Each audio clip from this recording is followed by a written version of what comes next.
আমি অনেক জায়গায় শুনেছি রিজিক পূর্বে নির্ধারিত, আমার কাজ না করলেও যা পাবার তা পাবো কিনা। এই ভদ্রলোক সম্ভবত আমার মতো অলস প্রকৃতির মানুষ। তিনি চাচ্ছেন যে আল্লাহ যেহেতু রিজিক নির্ধারিত করে রাখছেন, তাহলে এত কষ্ট করে লাভ কি, শুয়ে থাকি।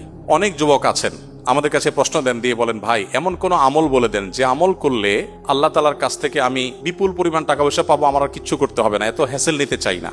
অনেকে একটা নির্দিষ্ট অ্যামাউন্টের কথা বলে দেন যে আল্লাহ তোমার কাছে বেশি চাই না, এই লাখ দশেক টাকা দিলে আমার চলবে। আল্লাহ সুবহানাহু ওয়া তাআলাকে বাজেট ঠিক করে দেয়। এগুলো ভুল। দোয়ার মধ্যে যদি এরকম ভুলভাল দোয়া করি তাহলে তার পরিণতিও খুব ভুলভাল হবে। আপনারা অনেক গল্প ঘটনা এই সংক্রান্ত জানেন, আমি আর সেদিকে যে সময় নষ্ট করতে চাই না। আপনি অলস হয়ে শুয়ে থেকে যদি রিজিক চান তো মনে রাখবেন এটা কোনো মুসলিমের প্রত্যাশা হতে পারে না। আল্লাহ সুবহানাহু ওয়া তাআলা বলেছেন ফাইদা কুদিয়াতিস সালাহ ফান্তাশিরু ফিল আরদি ওয়াবতাগু মিন ফাদলিল্লাহ। নামাজ যখন শেষ হয় আল্লাহ বলেছেন মসজিদ থেকে বের হও, ছড়িয়ে পড়ো আল্লাহর জমিনে এবং হালাল উপার্জনের জন্য বেরিয়ে পড়ো এবং হালাল উপার্জন আহরণ করে নিয়ে আসো। অতএব মুসলমান পরিশ্রম করবেন, উপার্জনের জন্য চেষ্টা করবেন, এটাই কিন্তু ইসলাম বলে। বিদায় সেই জায়গা থেকে একজন মুসলমান অলস হবে না। নবী সাল্লাল্লাহু আলাইহি ওয়াসাল্লাম দোয়া করেছেন, আল্লাহ আপনার কাছে অলসতা থেকে আমি পানা চাই। আমরা দোয়া করবো আল্লাহর কাছে। এবং সেই সাথে আরেকটি কথা বলতে হবে, তা হলো যারা মনে করেন যে বসে বসে শুয়ে শুয়ে খাবো, এরকম কোনো ব্যবস্থা হলে ভালো হতো, তারা মূলত একটা প্যারালাইজড মানুষের একটা লাইফ চাচ্ছেন। কারণ এটা প্যারালাইসিস রোগীর কাজ যে সে শুয়ে থাকবে আর সব রেডি করে সবাই এনে দিবে। একজন সুস্থ স্বাভাবিক মানুষ কখনো এটা প্রত্যাশা করতে পারে না। বাকি আপনার প্রশ্নের যে বিষয়টি আপনি ফোকাস করেছেন, বলেছেন যে রিজিক আল্লাহ তাআলা যেহেতু নির্ধারণ করে রাখছেন, আমার কিছু করার দরকার আছে কিনা। উত্তর হলো, যদি আপনার রিজিকে খুব বেশি কিছু বরাদ্দ না থাকে তাহলে আপনি অলস হবেন এবং আপনার মাথায় এরকম চিন্তা আসবে, আপনি বসে থাকবেন আর রিজিক আসবে না।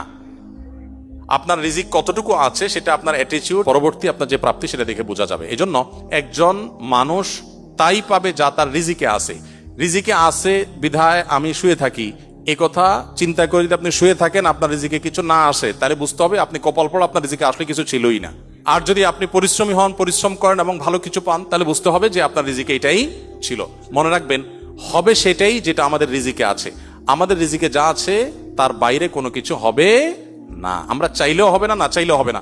বহু মানুষ আপনার চাইতে অনেক বেশি পরিশ্রম করেছে। ঢাকা শহরে অনেকে গল্প দেয় যে আমি অনেক কষ্ট করেছি জীবনে, আজ এ পর্যন্ত আমি এসেছি, এরকম অনেকে বলেন। এই বলাগুলো অহংকার বশত হয়ে থাকে। তার চাইতে বেশি অনেক চেষ্টা করে মানুষ রাস্তা রাস্তা করে, ঠিক না ঠিক?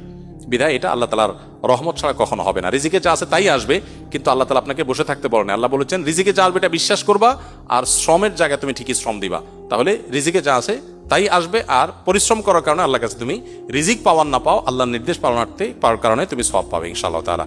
জাযাকুমুল্লাহ খাইর। আল্লাহ তাআলা আমাদের সবাইকে আমলের তৌফিক দান করুন।